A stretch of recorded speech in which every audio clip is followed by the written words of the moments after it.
Mes chers compatriotes, nous sommes aujourd'hui le samedi 1er mars 2025 et je veux revenir avec vous sur cet épisode assez extraordinaire de la vie politique et de l'histoire contemporaine qui s'est déroulé hier, 28 février 2025, à la Maison-Blanche, lorsque le président américain Trump et le vice-président Vance ont reçu le président Zelensky, qui était venu pour des négociations aux États-Unis et qu'ils l'ont reçu devant la presse américaine et la presse mondiale qui a filmé ça. Alors pourquoi tout le monde est au courant. Cette conversation, cet échange s'est achevé par une algarade, une altercation très très forte, très très vive. Il y a un moment où, à un ou deux moments, on a presque eu l'impression que Zelensky et Trump allaient en venir aux mains. C'est sans précédent, je crois, dans l'histoire contemporaine et même dans l'histoire un peu plus ancienne, de voir comme ça en direct des chefs d'État se dire leurs quatre vérités. Alors ça, c'est vraiment très extraordinaire.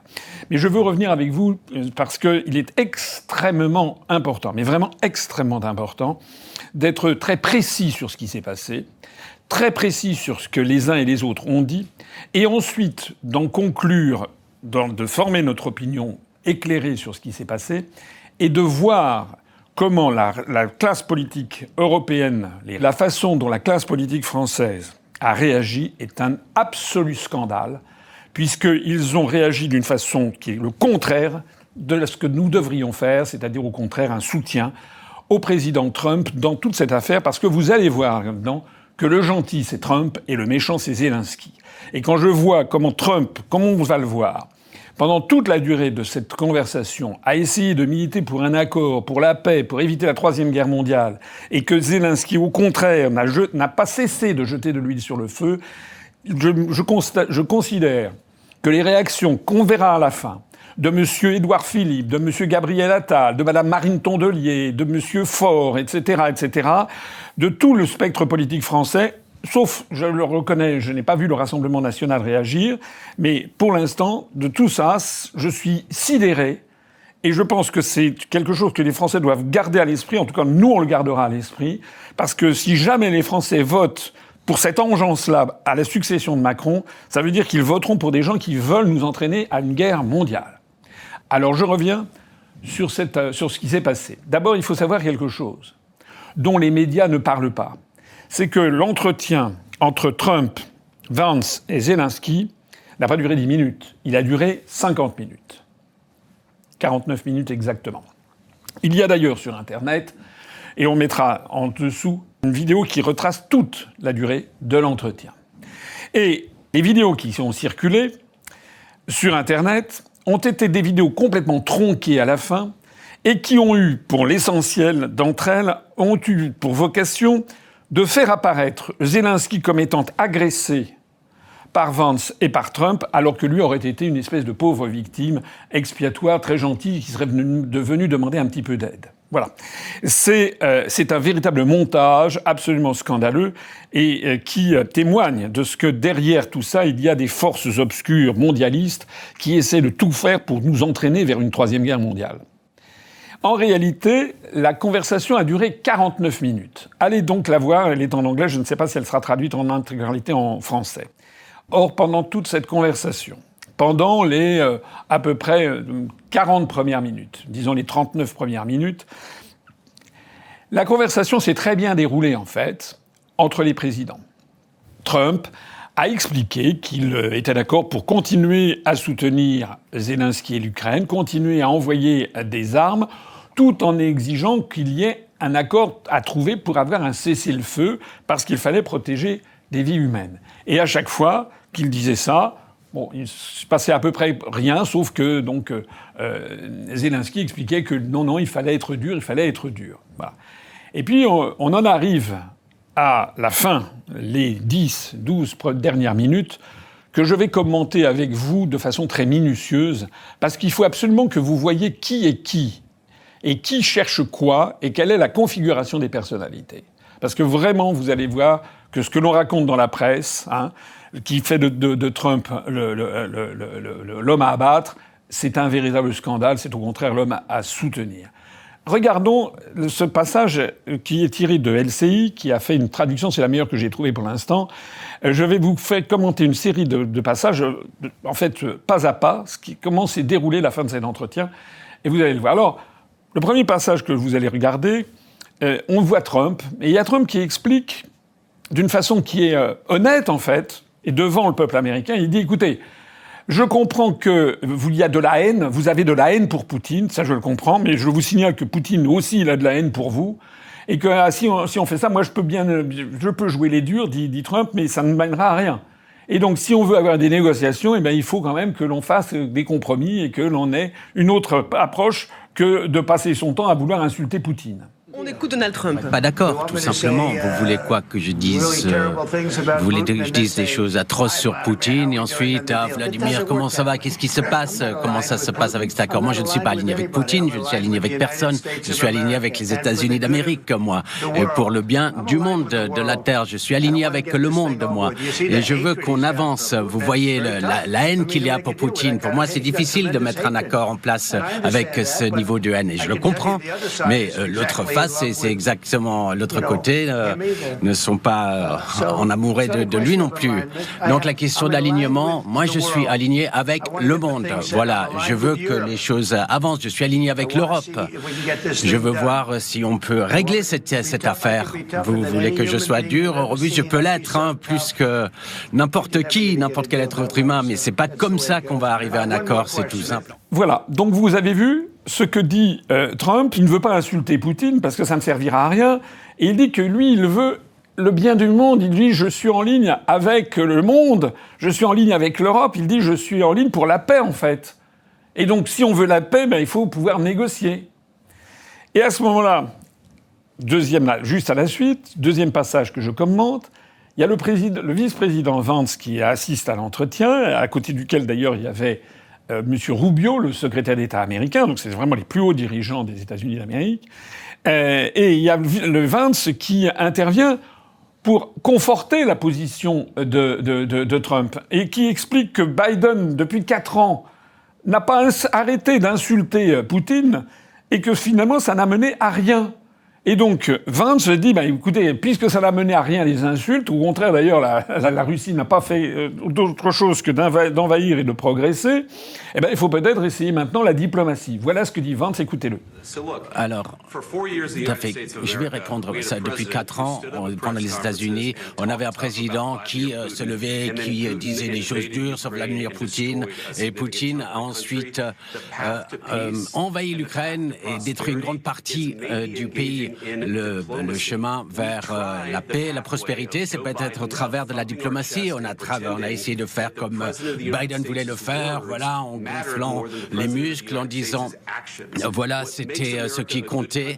L'Amérique, ce qui fait de l'Amérique un bon pays, c'est l'Amérique qui entre dans la voie diplomatique. Et ce que fait le président Trump? Alors face à ça, la réaction de Zelensky, je rappelle quand même que Zelensky est un président qui a fait une espèce de coup d'État, puisqu'il s'est maintenu au pouvoir après la fin de son mandat, sans élection.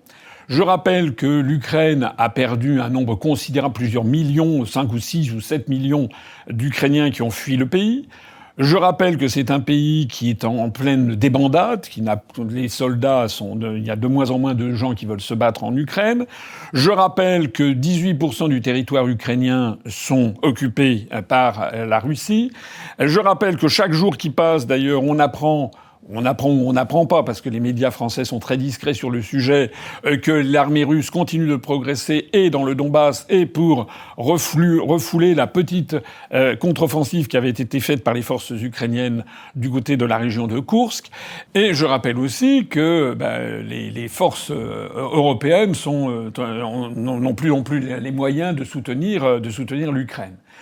Donc, normalement, Zelensky, venant aux États-Unis pour quémander de nouveau de l'aide militaire et de nouveau de l'argent, aurait dû, c'est le b.a.-ba, aurait dû avoir un profil bas, aurait dû être diplomate, aurait pas dû répliquer, comme on dit, comme un sale gamin, on réplique pas. on ne l'avait pas répliqué parce qu'il est... Alors, déjà, quand il y a Macron, Keir Starmer qui voit Trump, ils sont déjà des tout-petits face à un colosse, mais alors a fortiori l'Ukraine. L'Ukraine, en 3 minutes, si Trump peut disposer de la vie, de la destinée de Zelensky. Donc, quand on est dans cette situation, on ne la ramène pas. On la ramène d'autant moins, d'ailleurs, que Trump doit avoir des dossiers comme ça sur tous les détournements de fonds qui ont eu lieu en Ukraine et dont, d'ailleurs, Zelensky lui-même a bénéficié. Il y a un nombre incalculable d'informations qui ont circulé. Certaines étaient des fausses, d'autres sont exactes, comme par exemple la villa qu'il a achetée le long de la côte italienne. Voilà, donc tout ceci, la corruption générale des dirigeants ukrainiens est de notoriété publique. Et d'ailleurs, sur les milliards, les centaines de milliards qui sont allés en Ukraine, Zelensky lui-même a dit qu'il avait perdu la trace d'une centaine de milliards de dollars. Donc dans toute cette configuration de personnalité et de contraintes, normalement, Zelensky aurait dû être là en remerciant et dire « écoutez, je comprends votre point de vue, mais voilà ». Et c'était d'ailleurs, quand vous regardez l'émission, c'était d'ailleurs la conclusion logique, puisque ça devait se terminer probablement par la signature de l'accord pour la création du fonds d'investissement en Ukraine, avec notamment une participation des terres financées en partie par les terres rares, notamment, et les ressources minérales de l'Ukraine. On en a déjà parlé plusieurs fois. Eh bien, pas du tout. Zelensky, comme on va le voir, avec un ton extrêmement rogue et agressif, a commencé au contraire à répliquer à Vance. Il a répliqué en disant que depuis 2014, en fait depuis le Maïdan, c'est-à-dire un coup d'État organisé à Kiev par les services américains eux-mêmes, mais c'était du temps de Obama. Donc Zelensky explique que depuis 2014, eh bien, sous les présidents Obama, puis le président Trump, puis le président Biden, puis de nouveau le président Trump, eh bien, en réalité, il s'est pas passé grand-chose. Les Russes sont intervenus, on l'a pas assez soutenu, que lui, il a signé un désaccord avec d'ailleurs la supervision de Madame Merkel et de Monsieur Hollande. Je crois d'ailleurs qu'il s'est trompé, je crois qu'il a dit Macron au lieu de Hollande. Et bien que, en fait, il fait allusion aux accords de Minsk I et de Minsk II, et bien que malgré tout ça, eh bien, les Russes n'avaient absolument pas tenu compte, ils avaient continué à tuer des Ukrainiens. Alors, vous allez écouter ce passage, c'est un passage qui est tout à fait scandaleux. D'abord parce que, rappelons que ce sont les États-Unis qui ont fait le coup d'État en 2014 contre un régime qui auparavant, justement, savait gérer les liens avec la Russie. Deuxièmement, parce que, évidemment, Zelensky ne parle pas de toutes les provocations qui ont eu lieu depuis 2014 contre les populations du Donbass, et il n'en parle pas. Troisièmement, il ne parle pas non plus de ce que Mme Merkel et M. Hollande ont eux-mêmes avoué, c'est-à-dire que ce sont les Occidentaux qui n'ont pas voulu que soient respectés les accords de Minsk II, que d'ailleurs lui-même, Zelensky n'a pas du tout respecté, donc il inverse complètement la charge de la preuve. Il fait passer les Russes pour des agresseurs, alors que pendant ces 8 ans, jusqu'à 2022, jusqu'à l'invasion russe, ce n'étaient pas les Ukrainiens qui tombaient sous les bombardements des Russes, c'était les populations russophones et orthodoxes très proches de la Russie qui vivent dans le Donbass depuis le XVIIIe siècle, qui étaient les victimes du gouvernement central de Kiev et notamment du gouvernement de Zelensky. Mais écoutez donc ce passage et voyez un peu comment il ment effrontément, en fait, en faisant passer la Russie pendant ces périodes de 2014 à 2022 comme agresseur, alors que c'est au contraire le gouvernement de Kiev qui passait son temps à agresser ces populations, sans compter d'ailleurs ce que l'on a appris depuis lors, c'est-à-dire les installations de base de la CIA tout le long de la frontière russe dès la fin du Maïdan, dès 2014. Écoutez. Donc, il a occupé une grande partie de l'Ukraine, Poutine, à l'est du pays, la Crimée. Et il a occupé ça en 2014 déjà. Il avait envahi et occupé la Crimée pendant beaucoup d'années. Mais en 2014, de 2014 jusqu'en 2022, voilà, on avait cette situation en place. Les gens mouraient et personne ne l'a arrêté. Vous le savez, nous, on a eu des conversations avec Poutine, beaucoup de conversations, on a eu des débats et on a signé, moi personnellement, avec en tant que nouveau président en 2019, j'ai signé un accord. J'ai signé avec lui un accord pour un cessez-le-feu. Tout le monde m'a dit que on a signé, c'était un contrat, avec un contrat de gaz, oui, mais après, ce cessez-le-feu, il l'a pas respecté, il a tué nos gens, il n'a pas échangé de prisonniers. On a signé pour un échange de prisonniers aussi, il ne l'a pas fait. Donc, de quelle diplomatie est-on parle? Qu'est-ce que les États-Unis peuvent faire? Qu'est-ce que vous voulez dire? Voilà, alors comme vous voyez, la fin de cet échange, il y a Zelensky, après avoir présenté de façon très fallacieuse la situation, il dit, bon voilà, moi j'ai essayé de négocier avec Poutine, mais Poutine n'a rien voulu savoir, ce qui est une inversion accusatoire, et il se tourne donc vers Vance, et il lui dit, de quelle diplomatie parlez-vous? Ce qui, là aussi, est quand même très arrogant, finalement, pour quelqu'un qui est vraiment qui est un clochard et qui vient demander de l'argent aux États-Unis d'Amérique. Et à ce moment-là, Vance va lui répondre d'une façon assez sèche, en lui disant, écoutez, la diplomatie dont je parle, c'est celle qui est en train de sauver votre pays de la destruction. Et Vance poursuit en disant, écoutez, vous êtes en train de forcer des conscrits à venir à l'armée, vous êtes en train de mobiliser le maximum de gens parce que les jeunes Ukrainiens ne veulent plus mourir, il y a énormément de morts. Les jeunes, vous avez du mal à avoir des soldats. Donc, vous devriez quand même réfléchir à la diplomatie. Parce que si vous avez une position jusqu'au boutiste, vous allez vers la destruction. C'est ce que dit Vance, en réalité. Écoutez.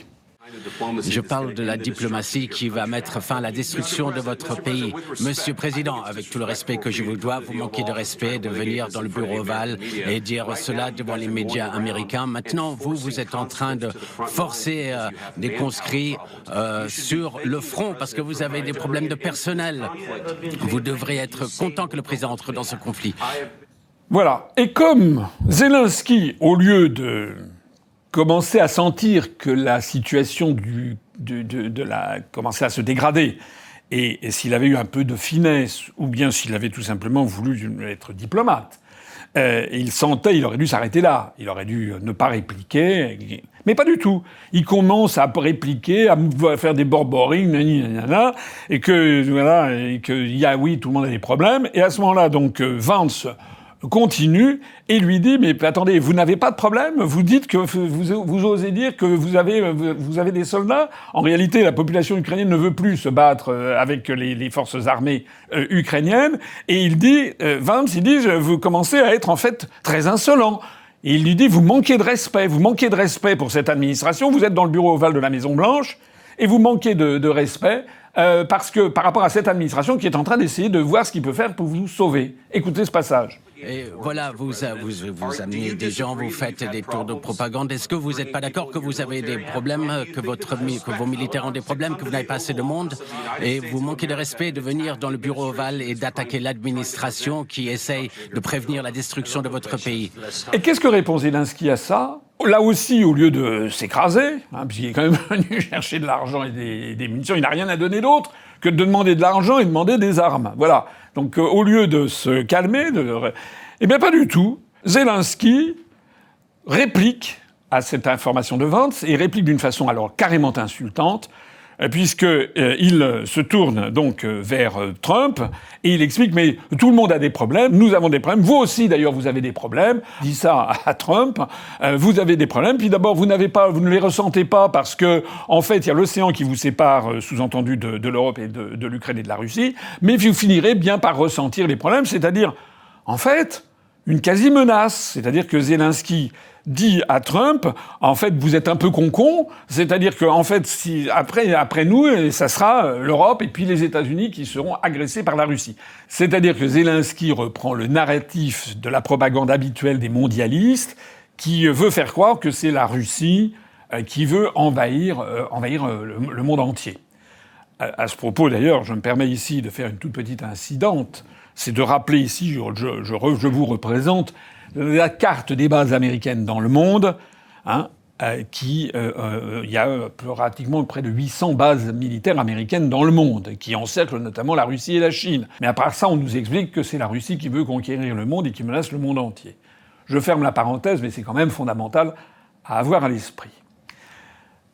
Écoutez ce passage où Zelensky donc se permet d'attaquer Trump sur le thème qu'il a des problèmes et qu'il ne comprend pas la situation parce que bientôt ça sera son tour. Tout d'abord, pendant la guerre, tout le monde a des soucis, tout le monde a des problèmes, même vous.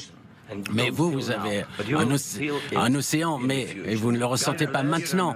Mais vous allez le ressentir à l'avenir. Alors c'est là où commence l'explosion en fait de l'altercation parce que c'est quand même fort de café. C'est que qui a commencé dans cette affaire ? Qui est-ce qui agresse l'autre là-dedans ? Vous avez donc Zelensky qui prétend que Trump ne connaît pas son métier, alors qu'il a quand même déjà été président des États-Unis pendant 4 ans. Il est là pour demander de l'argent et il vient expliquer que finalement ils ont aussi des problèmes eux. Et qu'ils ne comprennent pas, ils ont un ressenti, ils ne comprennent rien. Et donc, face à ça, ce que Trump perçoit ça pour ce que c'est, c'est-à-dire une arrogance insupportable de la part d'un petit roquet qui n'est rien et que du jour au lendemain les États-Unis peuvent dégager, Trump réagit vivement et dit écoutez, ne nous dites pas quel est notre ressenti, hein, vous n'avez pas à nous dicter quoi que ce soit. Voilà. C'est la pure vérité. Et d'ailleurs, les Américains qui regardent ça, l'écrasante majorité du peuple américain applaudit. Parce que c'est exactement la vérité. Regardez ce passage.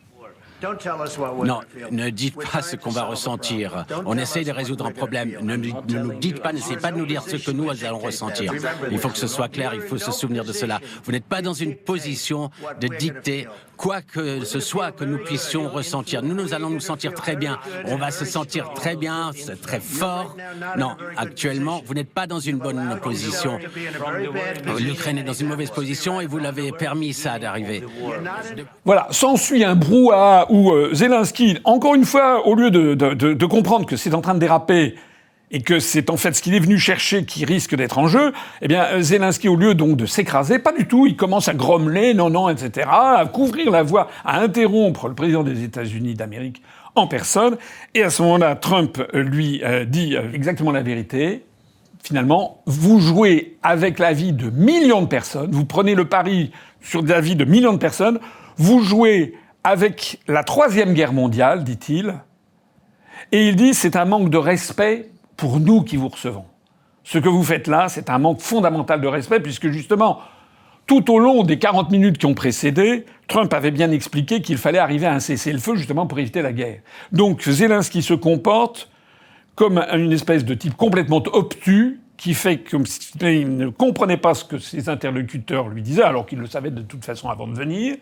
Et donc, il fait en fait comme s'il allait arracher une décision dont Trump est derrière lui, qu'une très grande partie du peuple américain ne veut pas. Il ne veut pas de la Troisième Guerre mondiale. Voilà. Regardez comment Trump se fâche, et il a raison de se fâcher, de défendre justement la paix du monde. Vous n'avez pas le contrat maintenant. Avec nous, vous allez maintenant... Vous êtes en train de parier avec la vie de millions de personnes. Vous jouez avec la guerre mondiale, la Troisième Guerre mondiale. Ce que vous faites, c'est un manque de respect. C'est un manque de respect à ce pays, cette nation.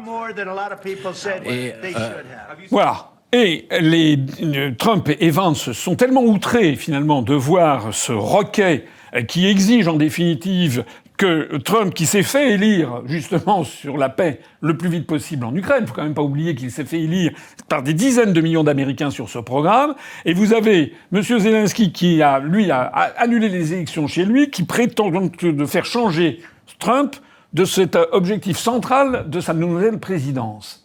Et donc, on sent que Trump est hors de lui, on sent que Vance est également hors de lui, et à ce moment-là, Vance intervient à son tour pour dire « Mais dites-moi au fait, est-ce que vous avez dit merci depuis que vous êtes arrivé ?» Parce que depuis qu'il est arrivé, Zelensky s'est comporté comme un mendiant arrogant, ne disant merci à personne, et trouvant tout à fait normal que les États-Unis d'Amérique ont déjà donné des centaines de milliards de dollars, en faisant en réclamer d'autres, et en plus en insultant les gens. Et de surcroît, Vance lui sort aussi un argument qui aurait dû quand même faire s'écraser un petit peu Zelensky. Il lui dit, d'ailleurs, vous êtes venu en Pennsylvanie pour soutenir l'opposition, c'est-à-dire pour soutenir Kamala Harris dans la campagne électorale. Parce que c'est exact que le 26 septembre 2024, Zelensky est venu s'inviter dans la campagne électorale, comme le montre cet article du Monde d'ailleurs, c'était le 26 septembre, il est venu soutenir Kamala Harris. Voilà.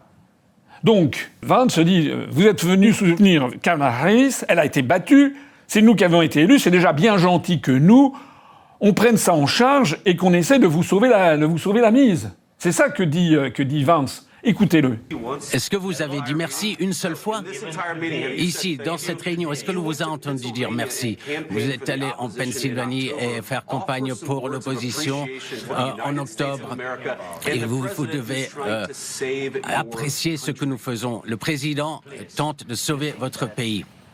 Alors s'ensuit Zelensky qui, encore une fois, au lieu de s'écraser devant l'accumulation des faits, parce que c'est un fait qu'il était venu soutenir Kamala Harris contre Trump, et qu'il a encore le culot de venir donner des instructions à Trump, mais c'est incroyable. Et donc, il y a de nouveau donc une algarade, les gens parlent, ils refusent de se taire. On a l'impression à un moment ou à un autre d'ailleurs qu'ils vont en venir aux mains. Et Trump, à un moment, réintervient, et là, il impose sa voix, et il dit ceci pour en sorte clôturer le débat. Écoutez, de toute façon, vous avez des gros problèmes, hein, vous êtes en train d'être battus, et la seule possibilité que vous ayez de vous en sortir, c'est que nous soyons avec vous pour vous aider à vous en sortir. Mais donc, sous-entendu, acceptez nos conditions, voilà. C'est que nous, on va pas se laisser entraîner dans une troisième guerre mondiale pour vos beaux yeux. Il faut arriver à un accord de paix. Il faut arriver à un cessez-le-feu. Voilà ce que dit Trump. Votre pays a des gros problèmes. Mais vous n'êtes pas en train de gagner, vous n'êtes pas en train de vaincre. Mais il y a beaucoup de chances que vous puissiez vous en sortir grâce à nous. Et c'est alors que l'on arrive peut-être au passage le plus tendu, en fait, de cette algarade, où là, on a vraiment l'impression qu'ils vont vraiment en venir aux mains. C'est que Zelensky, poursuivant sur sa folie, en fait, comme s'il n'avait pas face à lui le président des États-Unis d'Amérique, Zelensky monte au credo, réplique en disant, Trump vient de lui dire donc ils sont en train d'être battus, ils sont en train d'être écrasés, et donc la seule possibilité qu'ils ont, c'est qu'ils soient toujours protégés par les États-Unis, que les États-Unis continuent de l'envoyer des armes, mais à condition d'avoir un cessez-le-feu.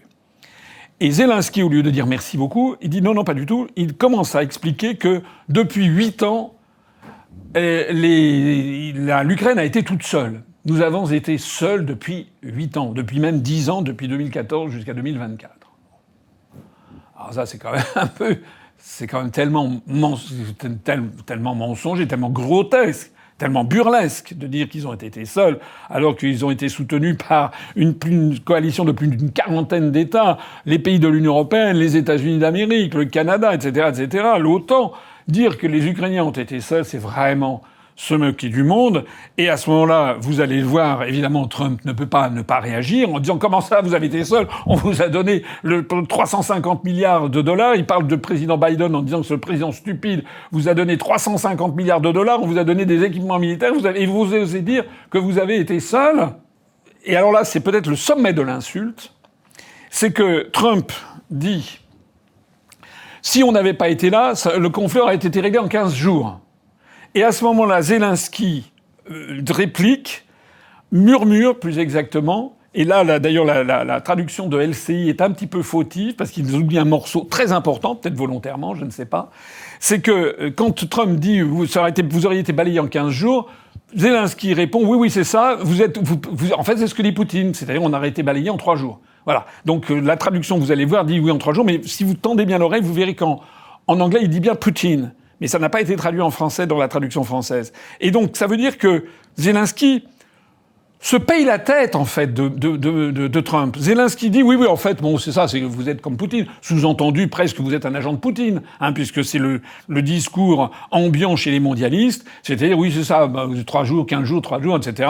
C'est-à-dire qu'en fait, au lieu de reconnaître la réalité, c'est que si les États-Unis d'Amérique et l'OTAN et les pays de l'Europe, mais surtout d'abord et avant tout les États-Unis d'Amérique et l'OTAN n'avaient pas été là, c'était une promenade de santé pour l'armée russe en Ukraine. C'est quand même la réalité. Et donc Zelensky, en fait, se fout de la gueule de Trump, carrément. Regardez ce passage extraordinaire. Monsieur le Président, depuis le début, nous avons été seuls. Et on vous a dit merci.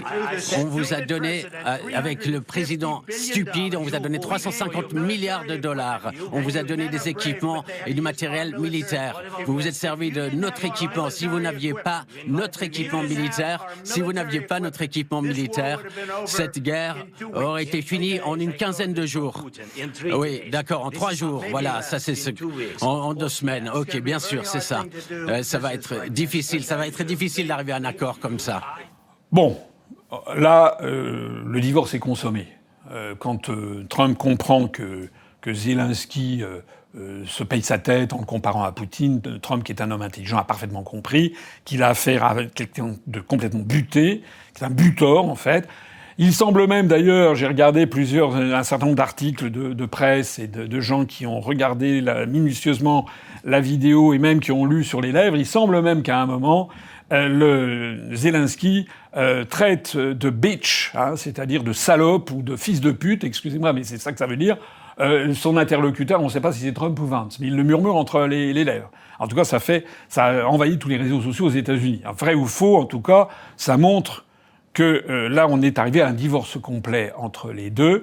Et Trump, pour quand même essayer de calmer le jeu, parce que là, ils en sont quasiment à se taper dessus, eh bien, Trump clôture la discussion d'une seule phrase en disant « Bon, écoutez, très bien, ça va être difficile de parvenir à un accord comme ça. » Alors à ce moment-là, il y a Vance qui intervient en disant non mais ça peut pas continuer comme ça. Il faut vous devez respecter le président des États-Unis, dit Vance à Zelensky.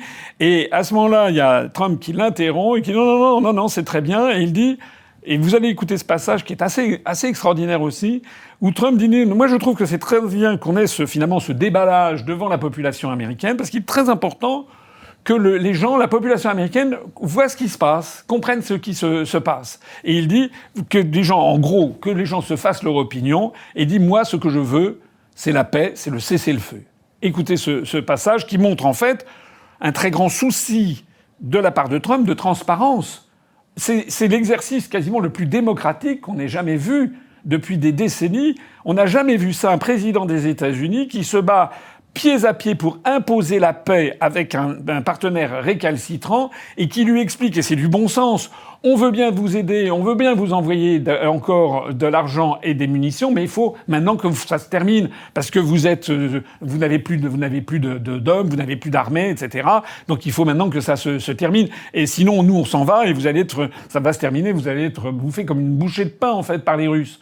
Donc voilà, c'est ça que dit Trump et il souhaite que ce soit les Américains qui puissent en juger et regarder ce passage. Moi, je crois que c'est bon que la population américaine voit ce qui se passe. C'est important. C'est pour ça que je continue cette discussion et ces échanges. Vous devez être reconnaissant. Les gens sont en train de mourir. Vous n'avez plus de soldats. Vous commencez à ne plus avoir de soldats. Ce serait une bonne chose. Et ensuite, vous nous dites, ah non, moi je ne veux pas de cessez-le-feu, je ne veux pas cesser le feu. Moi je veux ci, moi je veux ça. Non, écoutez, si vous arrivez à un cessez-le-feu maintenant, prenez-le comme ça. Il n'y aura plus de balles qui voleront et vos hommes ne seront plus tués. Vous ne voulez pas de cessez-le-feu, c'est ça que vous dites? Moi, je veux un cessez-le-feu. Vous allez avoir un cessez-le-feu plus rapidement avec cet accord. Alors, suite à quoi Zelensky, encore une fois, revient au débat en disant « Mais non, on peut pas faire confiance à Poutine, on peut pas faire de cessez-le-feu, vous voulez un cessez-le-feu, mais on peut pas faire confiance, il y aura jamais de cessez-le-feu, etc., etc. » Et là, Trump se fâche en disant que peut-être que Poutine a bombardé ici et ça, peut-être qu'il ne respectait pas la parole de Obama, de Biden et compagnie, mais Trump dit « Moi, Poutine me respecte ». Et d'ailleurs, il dit, ce qu'il faut comprendre aussi, c'est qu'on a accablé Poutine d'un certain nombre d'accusations, de fausses accusations, des chasses aux sorcières, et il nomme nommément Biden et Hillary Clinton en disant qu'ils avaient accablé Poutine de toute une série de faussetés sur le fils Hunter Biden, sur ci ou sur ça, comme si c'était derrière l'affaire de l'ordinateur portable, laptop. Il y avait eu des campagnes entières aux États-Unis qui disaient que tout ça c'était de la faute de Poutine, ce qui était en fait totalement faux. Et il dit, Poutine a traversé tout ça. Il a été constamment accusé de quantité de mots, en fait, par les démocrates, par Biden et par Hillary Clinton. Donc ça va comme ça. Donc moi, dit-il, je vais m'imposer à Poutine parce que moi, il me respectera, sous-entendu, parce que moi, je ne l'accuse pas de tous les péchés du monde, je ne l'accuse pas de fausses accusations. Et regardez ce passage. Moi, je ne sais pas. Ils n'ont pas respecté le cessez-le-feu avec Biden. Ils ne respectaient pas Biden. Ils ne respectaient pas Obama. Moi, ils me respectent. Laissez-moi vous dire. Biden a lancé une fausse chasse aux sorcières. Hillary Clinton aussi. C'était une arnaque démocratique. Et il a traversé cela, Poutine. Et on l'a accusé de plein de choses. Il y avait une chasse aux sorcières, mais il n'avait rien à faire là-dedans. C'est sorti de la salle de bain de Biden, de la chambre à coucher de Hunter Biden. Et ensuite, on a dit, ah voilà, il y a ce laptop d'enfer a été fait par la Russie. C'était une arnaque. Et il a supporté ça. On l'accusait de tout cela, de toutes ces choses. Moi, tout ce que je puis dire, c'est cela. Peut-être qu'il n'a pas respecté des accords avec Obama, avec Bush, et peut-être avec Biden. Peut-être il l'a fait, je ne sais pas. Moi, je ne sais pas ce qui est arrivé. Mais avec moi, il n'a pas brisé les accords. Il veut qu'on arrive à un accord. Je ne sais pas si on va pouvoir le faire. Voilà. Et puis, on arrive à la fin de cette altercation. Donc, Trump considère que, bon, maintenant, c'est bon, il faut conclure. Et il lui dit, en gros, vous allez voir, c'est le dernier passage essentiel de cette discussion. Trump explique, écoutez, de toute façon, c'est à prendre ou à laisser. En gros, c'est que soit vous faites un accord, vous passez un accord, vous faites un cessez-le-feu avec la Russie, et on est là pour vous soutenir et pour vous défendre, et pour finalement, sous-entendu, avoir les meilleures conditions pour vous, dans un accord où évidemment on consacrera une partie de la victoire à la Russie, parce qu'on ne peut pas faire autrement. Je rappelle que la Russie occupe 18% du territoire ukrainien, donc c'est ce que dit Trump, et c'est d'ailleurs le simple bon sens. Dans toutes les chancelleries du monde entier, tout le monde sait parfaitement que jamais la Russie n'acceptera de rendre la Crimée et puis le Donbass. Jamais. Et ça, on le sait depuis le début. Et ces républiques ont été annexées à la Fédération de Russie. Alors évidemment, certains peuvent dire, mais alors c'est scandaleux, à ce moment-là, il faut continuer la guerre. C'est ce que disait Darius Rojmin, qui a dit, c'est formidable, on peut être optimiste, la guerre va continuer. Sauf que la guerre, ça veut dire la Troisième Guerre mondiale. C'est ça que ça veut dire. Et ça veut dire que comme les Ukrainiens n'ont plus de soldats, ça veut dire que la chair à canon, c'est nous. C'est nous. C'est nous, les Européens, et Trump, lui, veut faire en sorte que ce ne soit pas les Américains, justement. Il dit, nous, on essaie de régler le jeu, maintenant, si vous ne voulez pas, c'est ce qu'il dit donc à Zelensky, eh bien nous on se retire, il n'y aura pas d'accord. Voilà. Et il dit ça sera pas beau à voir, et c'est sous-entendu, vous pouvez toujours compter sur les pays d'Europe, vous verrez, en fait c'est zéro.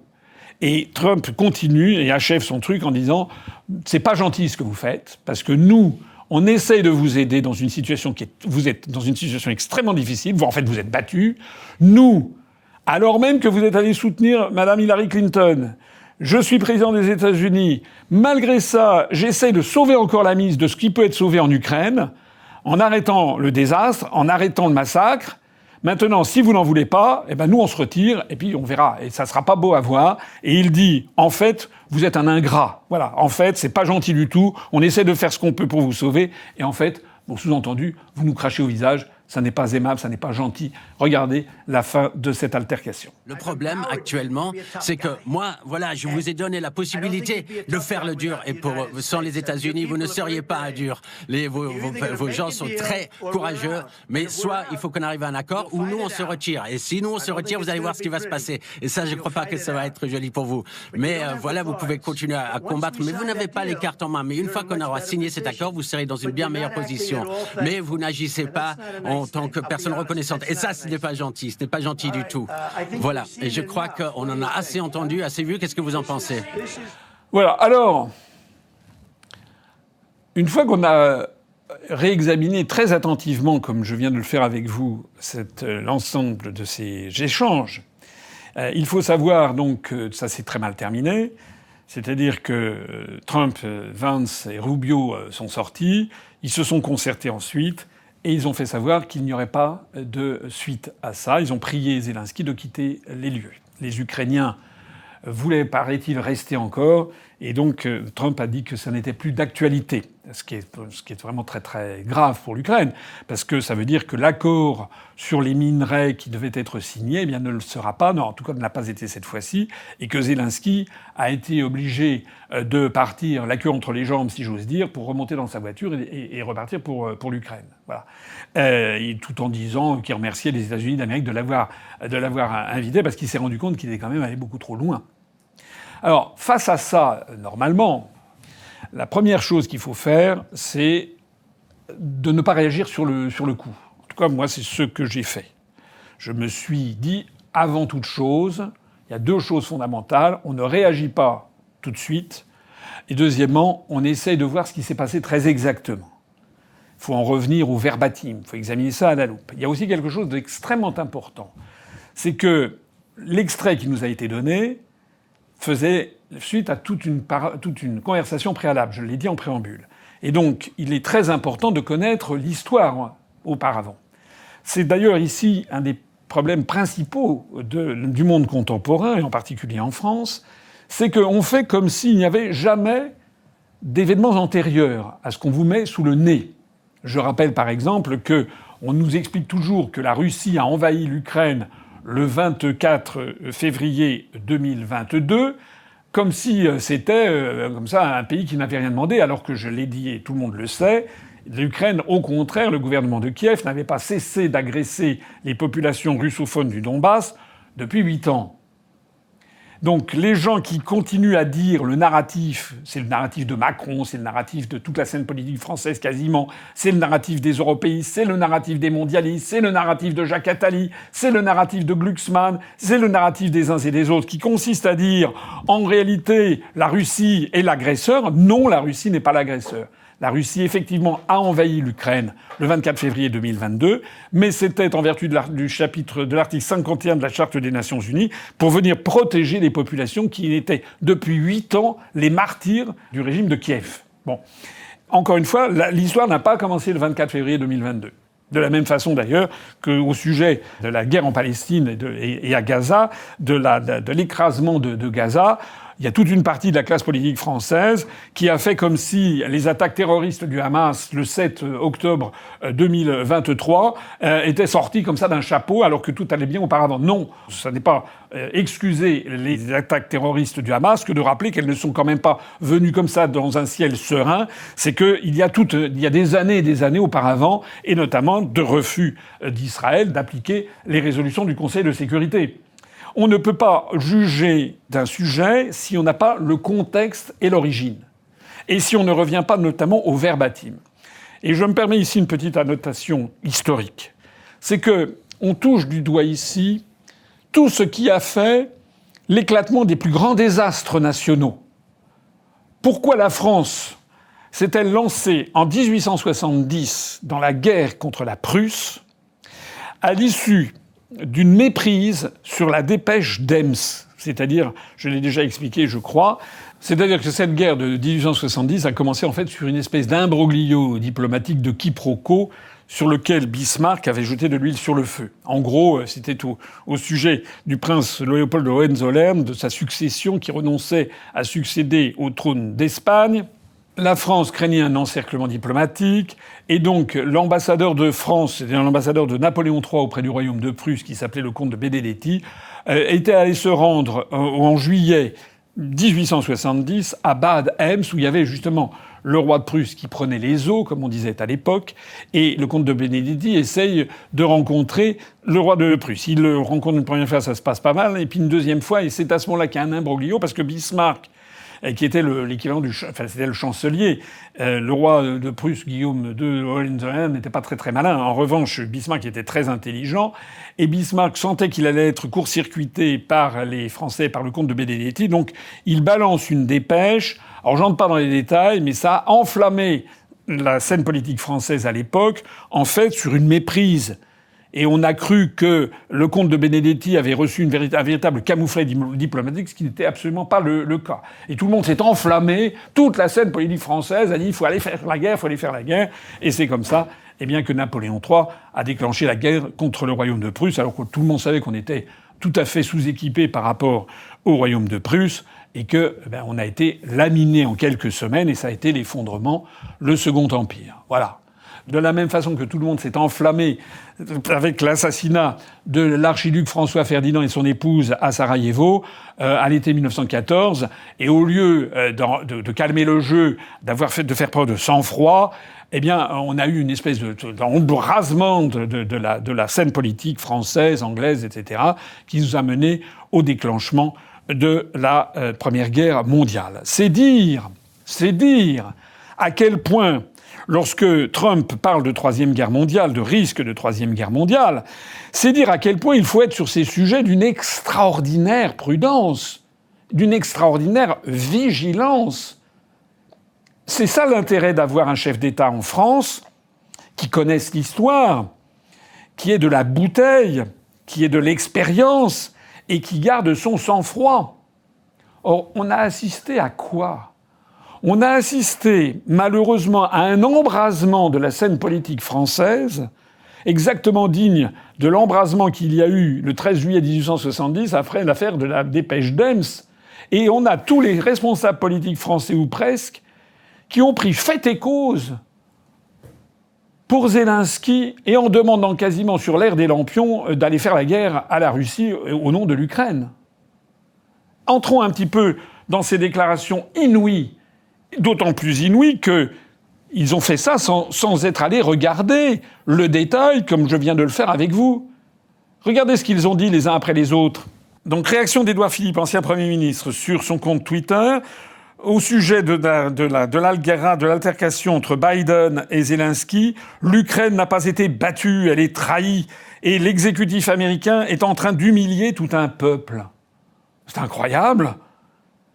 Ça, c'est Édouard Philippe qu'on nous présente comme étant le futur président de la République. Il n'est même pas allé faire ce que le souci minimum, c'est de faire le travail que j'ai fait, c'est de voir exactement qui a dit quoi et qui cherchait quoi. Au contraire, vous avez vu que Trump ou Vance ont dit ils sont là pour protéger le peuple ukrainien, pour dire il y en a assez, qu'il y a des centaines de millions d'Ukrainiens qui meurent à cause de l'absence de cessez-le-feu. Et donc, Édouard Philippe a poursuivi, la France et l'Europe doivent être aux côtés de l'Ukraine, c'est notre avenir qui est en jeu. C'est toujours la même histoire, c'est le baratin, c'est que si on ne sauve pas l'Ukraine maintenant, après ça sera la Pologne, la Roumanie, la Slovaquie, la Tchéquie, l'Allemagne et puis la France, c'est-à-dire Poutine, le nouvel Hitler. C'est le narratif des mondialistes. À part Édouard Philippe, l'ancien président de la République, François Hollande, il a qualifié l'altercation à la Maison-Blanche de scène obscène de télé-réalité. Pourquoi scène obscène de télé-réalité ? Obscène, pourquoi obscène ? C'est moins obscène que de le voir lui sur son scooter pour aller voir sa maîtresse. Ce que Hollande n'a pas supporté, c'est la vérité. J'ai dit tout à l'heure que Trump se félicitait que cette altercation ait eu lieu devant les caméras pour que la population américaine, il l'a dit, puisse se faire sa propre opinion. C'est pas une scène obscène de télé-réalité, c'est en fait un exercice fantastique de transparence démocratique pour que chacun sache qui est qui et qui veut quoi. Parce que, évidemment, avec M. Hollande, il ne faudrait pas que ça se sache. Ça permettrait de poursuivre le narratif qui ferait de Zelensky un être tout fragile, un représentant de la démocratie, injustement attaqué par le méchant Poutine qui est Adolf Hitler, et avec le comparse d'Adolf Hitler qui serait Trump. C'est ça le narratif des mondialistes. Mais vous voyez bien que c'est le contraire exact de la vérité. Ce sont les Russes qui ont été agressés pendant 8 ans dans le Donbass. Lorsque les Russes sont intervenus, ça n'était pas pour conquérir l'Ukraine, c'est simplement pour protéger les populations du Donbass. Jamais d'ailleurs les Russes ne demandent à acquérir l'Ukraine, et encore moins à se propager vers l'Ouest. Je l'ai déjà dit 50 fois. Le problème de Poutine, c'est qu'il a 17 millions de kilomètres carrés pour 150 millions d'habitants, c'est-à-dire qu'il a 33 fois la superficie de la France pour une population qui est 2,5 fois celle de la France. Donc, ce qu'a fait Trump, c'est un exercice de transparence et où on voit là-dedans que, excusez-moi de le dire, mais le salopard, c'est Zelensky. Lorsque Trump lui dit qu'il y a des centaines de milliers de morts en Ukraine, Zelensky s'en fout, en fait. C'est quand même Zelensky le premier qui devrait vouloir le cessez-le-feu. Et Hollande poursuit en disant que la France et l'Europe doivent décider au plus vite un nouveau plan d'aide pour l'Ukraine. Alors, je signale quand même que nous avons donné déjà des dizaines de milliards de dollars à l'Ukraine. Et je signale quand même à M. Hollande que la France est ruinée. Nous avons plus de 3 400 milliards d'euros, c'est-à-dire l'équivalent peut-être de 3 600 milliards de dollars de dette, de dette publique. Et je signale d'ailleurs à M. Hollande qu'aujourd'hui même, l'agence de notation Standard & Poor's vient de dégrader la note de la France, pas de la note exactement, qui reste à AA-, mais de l'affubler d'un signal négatif, perspective négative. Ça veut dire qu'au prochain coup, la France va passer de AA-, peut-être à A-. C'est-à-dire que de plus en plus, il va être difficile pour la France de trouver des financements alors qu'elle est ruinée. Et M. Hollande veut qu'on accorde encore plus d'aide à Zelensky. Mais est-ce que les Français se rendent compte ? Et ce n'est pas tout, puisque par ailleurs, François Hollande dit « Si Donald Trump, dans le bureau ovale, parlait, c'est Vladimir Poutine qui était son souffleur. » C'est-à-dire que Hollande reprend à son compte cette désinformation, ce complotisme, ce conspirationniste abject des mondialistes, qui consiste à dire que Trump, s'il parle comme ça, c'est forcément que c'est un agent de Poutine. Mais ça veut dire au passage, si on suit cette propagande, eh bien ça veut dire que Vance, et vous l'avez vu parler, ça veut dire que c'est aussi un agent de Poutine. Et puis Rubio, le secrétaire d'État qui était à côté de Vance, et c'est aussi un agent de Poutine. Et puis Kennedy Jr., qui est au gouvernement américain comme ministre, c'est aussi un agent de Poutine. Et puis sans doute également que Kash Patel, qui est à la tête du FBI, c'est aussi un agent de Poutine. Donc en fait, Poutine, il a des agents partout, en fait. Est-ce que vous voyez la maladie mentale de ces gens, ou plus exactement, le fait que ces mondialistes, ceux qui m'ont reproché à moi, comme à des centaines d'autres, d'être des conspirationnistes, des complotistes, en fait, c'est eux qui, en fait, passent leur temps à dénoncer des complots qui n'existent pas. En tout cas, François Hollande, qui a été chassé par les Français comme un malpropre. Je rappelle qu'il avait une popularité qui était inférieure à 10% quand il a quitté le pouvoir. C'est François Hollande qui est de notoriété publique un imbécile complet. Et François Hollande ramène encore sa fraise, un peu comme Zelensky, comme s'il comptait. Mais il n'y a pas que Édouard Philippe et François Hollande qui sont intervenus, il y en a d'autres. Raphaël Glucksmann. Vous connaissez Raphaël Glucksmann, on en a suffisamment parlé. C'est un agent... J'ose plus dire un agent américain, parce que maintenant on sait plus ce que ça veut dire américain. Américain, il y a le mieux et il y a le pire. Le meilleur, c'est justement la nouvelle équipe gouvernementale qui veut arrêter cet impérialisme, arrêter le fait que les États-Unis soient en permanence des fauteurs de guerre, et qui veut aboutir au plus vite à un cessez-le-feu en Europe. On devrait soutenir Poutine, mais pas du tout. On a aussi le mot américain, car ça recouvre aussi ceux qui sont dans la main de l'État profond américain, c'est-à-dire de USAID, la CIA, la National Endowment for Democracy, le Conseil Atlantique comme Benjamin Haddad, etc. Tout le monde sait que Raphaël Glucksmann, enfin tout le monde sait, tous les gens qui en tout cas me suivent et suivent d'autres analystes, mais tout le monde sait que Raphaël Glucksmann a été un proche de l'ancien président de la République de Géorgie, et que c'est un agent très proche des intérêts américains.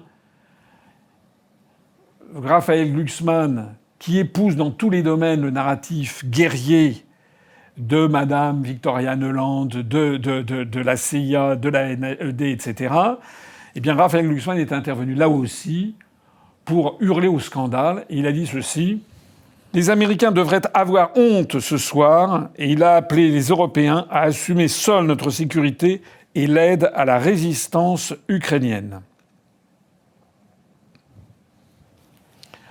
Et puis les autres. Qui est-ce qui est intervenu également ? Le jeune Gabriel Attal. Gabriel Attal qui a dit « Ce soir, les États-Unis ont perdu le droit de se revendiquer comme les leaders du monde libre.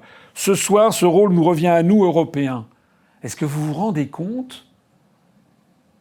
Il estime que les États-Unis ont perdu le droit d'être les leaders du monde libre tout simplement parce que Trump veut empêcher la Troisième Guerre mondiale et veut avoir un accord de paix tout en disant à Zelensky qu'il voulait bien le soutenir mais qu'il fallait maintenant arriver à la paix.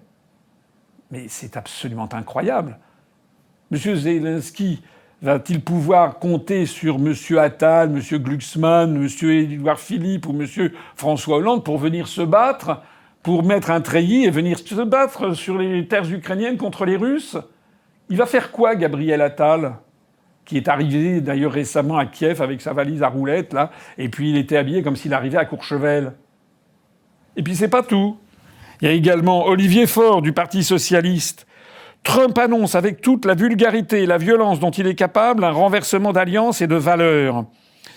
Et le peuple français et l'Union européenne devraient faire bloc avec le peuple ukrainien. C'est honteux. C'est honteux de dire ça. Le Parti socialiste, Trump annonce un renversement d'alliances et de valeurs, alors que Trump, au contraire, dit qu'il veut bien continuer à envoyer de l'argent et des armes à l'Ukraine, mais à condition que maintenant on parle de façon correcte avec Poutine et qu'on aboutisse à un cessez-le-feu. Donc M. Faure, le Parti socialiste, veut la guerre, en fait. Il veut continuer à insulter Poutine et veut la guerre avec la Russie. Mais c'est le parti de la guerre. C'est pas tout. Marine Tondelier, la patronne des écologistes, a jugé que Donald Trump et son vice-président s'étaient comportés avec Zelensky comme des brutes à la solde de Poutine. L'Europe doit se réveiller, elle est seule. Voilà que les écologistes, donc, militent maintenant pour la guerre.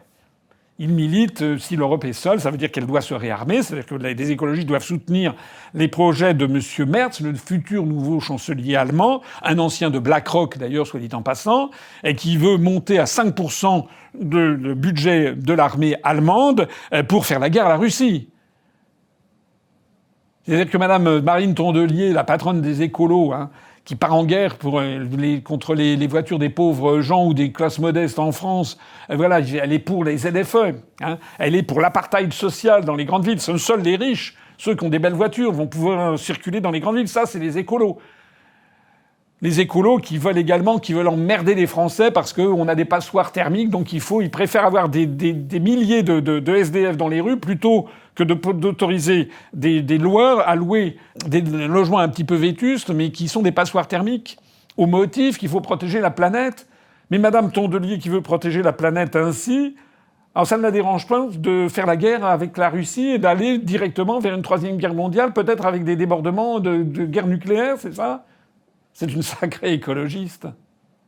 Laurent Wauquiez, le patron des Républicains, qui a estimé qu'il était urgent que l'Europe se réveille.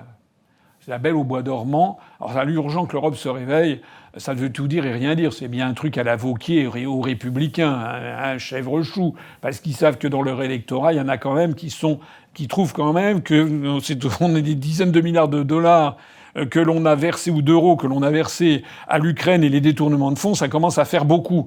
Donc Wauquiez, il est là, il dit une chose et son contraire. Enfin, c'est vraiment l'anguille absolue. Enfin, c'est vraiment quelqu'un sur lequel on peut absolument pas compter. Il y a même Mélenchon qui, lui, alors s'est fendu d'un communiqué assez extraordinaire, puisque lui, il a dit que, en humiliant Zelensky, Trump prouve qu'il n'a rien à faire du soi-disant accord avec Macron. Les atlantistes européens sont les coupables d'une capitulation sans condition et sans issue. Alors là, c'est assez extraordinaire parce que, en fait, il soutient Zelensky aussi. Mélenchon, la France insoumise. Voilà, au lieu de dire ce que je dis, M. Mélenchon, comme d'ailleurs les autres, n'ont pas fait ce travail absolument salutaire de salubrité publique que je viens de faire avec vous. Non, Mélenchon, il part en guerre et lui, la seule chose qu'il a trouvée, c'est de taper sur Macron en disant, ben voilà, en fait, Trump, il a humilié Zelensky, ça prouve que Macron n'a servi à rien du tout, et puis que les atlantistes européistes ne mènent à rien. Mais c'est pas ce que je dis, ça n'a rien à voir. C'est-à-dire que sur le fond, Mélenchon reprend à son compte le narratif en faveur de Zelensky qui aurait été humilié. Voilà les réactions que j'ai pu trouver. Je n'ai pas trouvé de réaction ni du Rassemblement national, ni de chez Zemmour, ni de Madame Marion Maréchal. Je trouve ça un peu surprenant, parce que c'est une affaire tellement importante que tout le monde doit réagir. Donc je suppose qu'ils doivent vouloir ménager la chèvre et le chou, parce qu'ils doivent se dire qu'il y a un certain nombre de leurs électeurs qui sont quand même pour Trump. Mais d'un autre côté, tout ce petit monde, en fait, Bardella, Madame Le Pen, Madame Maréchal, Madame Knaffo, Monsieur Zemmour, etc., ils ont tous très très peur des gros yeux que pourrait faire Apolline de Malherbe, ou Patrick Cohen, ou bien Jacques Attali. Donc ils sont là, donc il ne faut surtout pas... Comment est-ce que vous pouvez avoir confiance dans des gens comme ça ?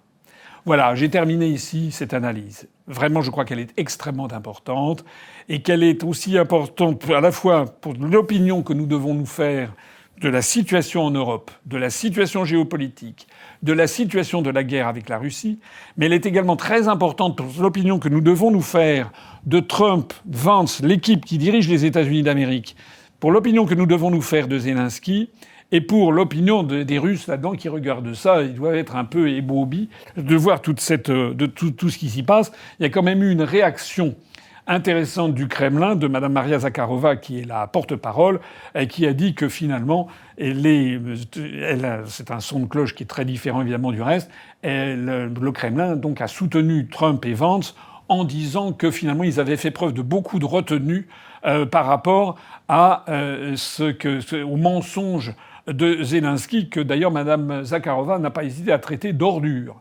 Voilà. Et puis il y a d'autres réactions de dirigeants russes. Certains ont dit qu'en fait, c'était quand même un tour de force que Trump n'ait pas réagi plus violemment, parce que ce que méritait en fait Zelensky, c'est un coup de poing dans la gueule, quoi. Enfin, en gros, c'est ça. Voilà la situation. Mais ce qui est important aussi dans cette vidéo, que vous devez méditer, c'est ce que ça vous indique sur la scène politique française. Voilà. Les Français, pour la prochaine élection présidentielle, il ne faudra jamais qu'ils oublient ce qui vient de se passer.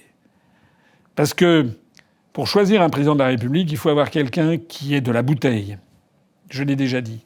De l'expérience, du sang-froid, et qui soit totalement indifférent aux pressions médiatiques, qui ne cherche qu'une chose, le bien-être de la France, le bien-être des Français. Et actuellement, je me fais le porte-parole de millions de Français qui ne veulent pas d'une troisième guerre mondiale, qui ne veulent pas qu'on continue à envoyer des dizaines de milliards de dollars ou d'euros à un régime ultra corrompu comme en Ukraine, alors que nous sommes en faillite et alors que nous avons des urgences nationales qui sont effrayantes dans tous les domaines, que ce soit la situation de l'hôpital, la situation de l'ensemble des services publics, la situation de la sécurité, la situation de nos départements et territoires d'outre-mer, que ce soit le niveau de vie des Français de façon plus générale, on a quand même d'autres choses à faire que d'aller dépenser des milliards de dollars pour soutenir Zelensky, dont on a vu tout à l'heure qu'en fait, le méchant dans l'affaire, c'est lui.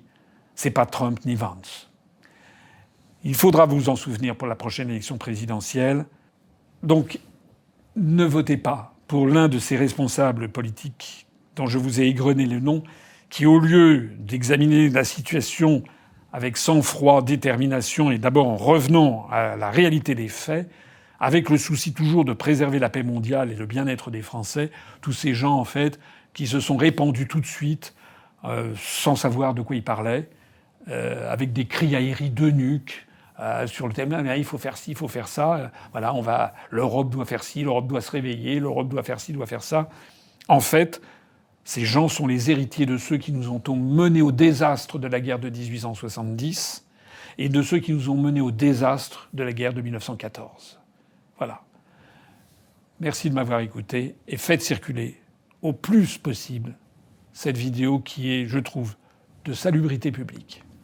Vive l'Union populaire républicaine, vive la vérité, vive la paix et vive la France.